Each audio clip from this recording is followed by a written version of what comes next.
이제 관행 또는 그렇게 하면은 이제 정말 이제 뭐 누가 이제 일을 할 수가 있겠느냐. 다들 너무 그렇게 신상떨기식으로 하니까 그러니까 일을 할 사람이면 이제 못하는 거 아니냐. 이런 얘기가 나오는 쪽으로 가기 때문에 저는 기본적으로 이것이 뭔가 좀 그 검증에서 그 잣대라는 것이 일관되지 못한 거 아닌가. 그래서 적어도 지금 청문회 어떤 그 탓을 하기 이전에 하려면은 과거에 이제 그 한나라당 시절에 했었던 그런 건 어떻게 설명할 건지 이런 부분. 제가 답변 듣고 넘어가야 될 것 같은데. 제가 조금만 더 설명드릴게요. 답변 듣고 넘어갈게요. 예. 방금 우리 유 박사님 말씀하시기 전에 제가 분명히 말씀드렸습니다.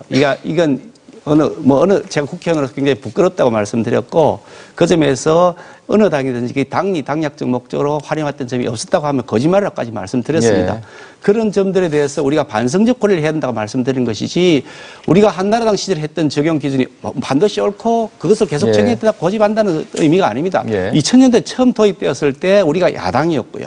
그때 이게 도입되면서 그것을 가지고서 여러 가지 정치적 목적을 가지고 활용한 점이 분명히 저는 있었다고 생각을 합니다. 그러니까 이제 우리가 여당이 된 입장에서 또 야당은 또 그걸 또 그렇게 활용하는 측면이 저는 있다고 저는 생각을 합니다. 그래서 이런 모습을 가니까 국민들 볼 때는 막 아까 좀 전에 홍 교수님 말씀하신 것처럼 질문을 청문회라는 게 히어링 아닙니까? 들어야 되지 않습니까? 그런데 듣지는 안 하고 본인 말만 한 다음에 답변하려면 됐어요. 그만하시오. 다음 질문. 이렇게 가버리니 이런 모습을 우리가 탈피하기 위해서는 이제 서로 이제 반성적으로 고려하면서 새로운 제도를 만들어 가자는 것이죠. 네. 저 인사청문 제도를 잠깐 살펴보면요. 2000년에 만들어졌거든요. 그게 이제 국민의 정부입니다. 이때는 뭐냐면 국무총리, 대법원장, 헌재소장 23분에 대해서 이건 국회에서 동의해서 보고서를 채택해야 되는 분들입니다. 2003년에 한 차례 개정이 됐는데 그것도 역시 국민의 정부인데 이때도 한나라당에서 세게 요구를 해서 국가정보원장, 국세청장, 검찰총장, 경찰총장 이런 분들을 추가시켰고요. 그리고 2005년 7월에 2005년 3월 달에 박근혜 대표께서 모든 국무위원에 대한 인사청문회가 필요하다. 국회 상임위별로 인사청문회를 하면 된다. 이렇게 해서 모든 국무위원으로 확대됐습니다. 그러니까 이때 이렇게 하면서 굉장히 많은 사람들이 낙마를 했는데요. 낙마하는 기준이 그때 이랬습니다. 부인 부동산 투기 의혹으로 경제부총리 낙마하고 위장전입으로 해서 국무총리들이 낙마하고 논문 이중계제로 낙마하고 헌법재판소장 임기 논란으로 해서 헌법재판소장이 낙마다.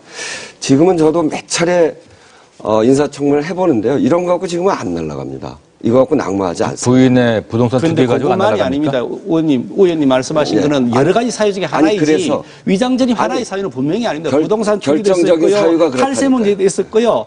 은행 대출은 여러 가지 사유가 아닙니다. 그런데 여러 사유 중에 하나만 딱 들고 와서 그 사유만이라고 말씀하시는 근데 요번에는 뭐라고 얘기하냐면요. 그런 게 다 나와도 결정적인 하자가 없다. 그래서 결정적인 하자가 없으면 괜찮다. 이렇게 얘기하거든요. 요번에 그 이동욱 후보의 경우에도 아주 결정적인 거의 범죄적인 문제까지 나오게 되면서 상당히 어려워졌는데요.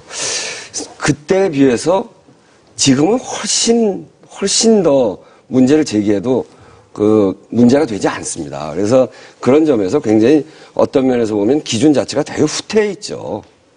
옛날보다는. 지금 그 얘기가 나왔으니까 이제 하나만 더 말씀을 드리면은 아까 얘기하신 것처럼 지금 이제 야당에서 먼저 청문회 하기도 전에 그 초입부터 그냥 안 된다 아무개는 이렇게 하는 거에 이제 문제 좀 얘기를 하셨는데 사실은 지금 이제 여당도 그렇게 이제 했었거든요. 저는 지금 야당이 그렇게 했는지 어쩐지 이제 모르겠습니다만은 예를 들어서 지금 당장 이제 떠오르는 게 그 헌법재판관국 후보자였던 그 조영환 후보자 같은 경우 그때도 이제 지금 이제 여당 쪽에서 그 이념적인 성향 이런 거를 이제 문제 삼아가지고, 거의 그 시작하기 전 단계부터, 조 후보자는 이제 안 된다 해가지고, 결국은 이제 낙마를 하는 이런 상황까지 갔기 때문에, 사실은 제가 어떻게 보면은 지금의 그 새누리당이나 이제 그 현 정부, 박근혜 당선인 쪽에서, 받고 있는 어떤 그쪽 인사와 관련된 어떤 그 검증의 잣대가, 과거에 비하면은 훨씬 더